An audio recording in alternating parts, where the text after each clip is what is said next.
ഓം ശ്രീകൃഷ്ണ പരമാത്മനേ നമ. എല്ലാ സജ്ജനങ്ങൾക്കും എൻ്റെ വിനീതമായ പ്രണാമം. ജീവിതത്തിലെ എല്ലാ സത്യങ്ങളും വളരെ പെട്ടെന്ന് അംഗീകരിക്കപ്പെടണമെന്നില്ല, അല്ലേ? എല്ലാ നന്മകളും ഉടനെ തന്നെ തിരിച്ചറിയപ്പെടണമെന്നുമില്ല. പക്ഷേ ധർമ്മത്തിൽ ഉറച്ചു നിൽക്കുന്ന ഒരു വ്യക്തിയുടെ മൗനം ഒരിക്കലും വെറുതെയാകില്ല.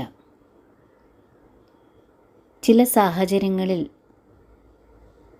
പ്രശ്നങ്ങളിൽ നിന്ന് മാറി നിൽക്കുന്നത് ഒരിക്കലും ഒരു തോൽവിയല്ല.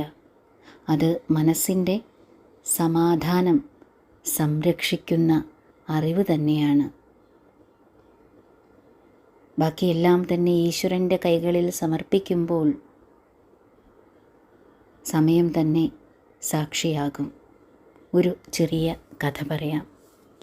ഒരു നദി, അത് മലമുകളിൽ നിന്ന് ശാന്തമായി ഒഴുകി തുടങ്ങി. പോകുന്ന വഴിയിലെല്ലാം കല്ലും മണ്ണും മുള്ളുകളുമൊക്കെ അതിനെ തടയാൻ ശ്രമിച്ചു. പക്ഷേ അതൊന്നും വകവയ്ക്കാതെ അതതിൻ്റെ ഒഴുക്ക് തുടർന്നുകൊണ്ടേയിരുന്നു. ചിലപ്പോൾ ആളുകൾ അതിൻ്റെ വെള്ളം ഉപയോഗിച്ച് ചിലപ്പോൾ അതിലേക്ക് മാലിന്യമെല്ലാം വലിച്ചെറിഞ്ഞ് മലിനമാക്കി.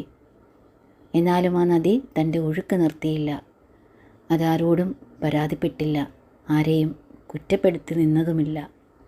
കാരണം അതിനറിയാമായിരുന്നു, തൻ്റെ ലക്ഷ്യം ഒഴുകുകയാണ്, ജീവൻ നൽകുകയാണ്, അവസാനം സമുദ്രത്തിൽ എത്തിച്ചേരുക എന്നതാണ്. അങ്ങനെ ഒരു ദിവസം ഒരു ചെറിയ കല്ല് നദിയോട് ചോദിച്ചു, നിനക്ക് വേദന തോന്നുന്നില്ലേ? എല്ലാവരും നിന്നെ ഉപയോഗിക്കുന്നുണ്ട്, മാലിന്യം വലിച്ചെറിയുന്നുണ്ട്, മലിനമാക്കുന്നുണ്ട്, കല്ലും പാറക്കഷ്ണങ്ങളും എല്ലാം നിന്നെ തടയുന്നുണ്ട്. അതിനു മറുപടിയായി നദി പറഞ്ഞു, എൻ്റെ സ്വഭാവം ശുദ്ധമായി ഒഴുകുന്നതാണ്. ചിലർ എന്നെ മനസ്സിലാക്കും, ചിലർ മനസ്സിലാക്കില്ല. പക്ഷേ ഞാൻ എൻ്റെ സ്വഭാവം ഒരിക്കലും വിട്ടുകളയുകയില്ല. ഈ ഒരു ചെറിയ കഥയിൽ നിന്ന് നമുക്കെന്താണ് പഠിക്കുവാനുള്ളത്? ജീവിതത്തിൽ തെറ്റിദ്ധാരണകളും അനാവശ്യ പ്രശ്നങ്ങളും ഒക്കെ വന്നാലും മനസ്സിൻ്റെ ശുദ്ധി നഷ്ടപ്പെടാതെ മുന്നോട്ട് പോവുക എന്നതാണ് യഥാർത്ഥത്തിലുള്ള ശക്തി. എല്ലാം തന്നെ ഒടുവിൽ ഈശ്വരൻ്റെ